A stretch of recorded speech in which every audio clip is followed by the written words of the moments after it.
আজকে তোমাদের সাথে শেয়ার করবো একটা স্বপ্নের জায়গা। সত্যিকারের এটা একটা স্বপ্নেরই জায়গা, একটা স্বপ্নের গ্রাম। তো ওল্ড সিল্ক রুটের একটা অফবিট গ্রাম লিংথাম। তো আমরা ইস্ট সিকিম ঘুরে এসে এই হোমস্টেটাতে স্টে করেছিলাম। যদি ডিটেলস জানতে চাও আমাকে কমেন্টে জানিও, আমি জানিয়ে দেবো। তো এখানে এসে প্রথমে দুপুরের লাঞ্চটা সেরে নিলাম, তারপর বেরিয়ে পড়লাম জায়গাটা একটু এক্সপ্লোর করতে।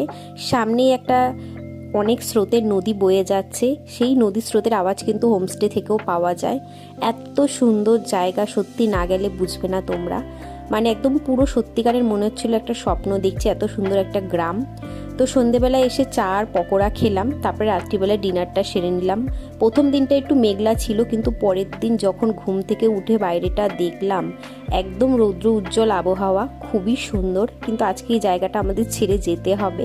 শান্তশিষ্ট পাহাড়ি নিরিবিলি পরিবেশ, সামনে নদী, সব মিলিয়ে একদম স্বপ্নের মতো একটা জায়গা।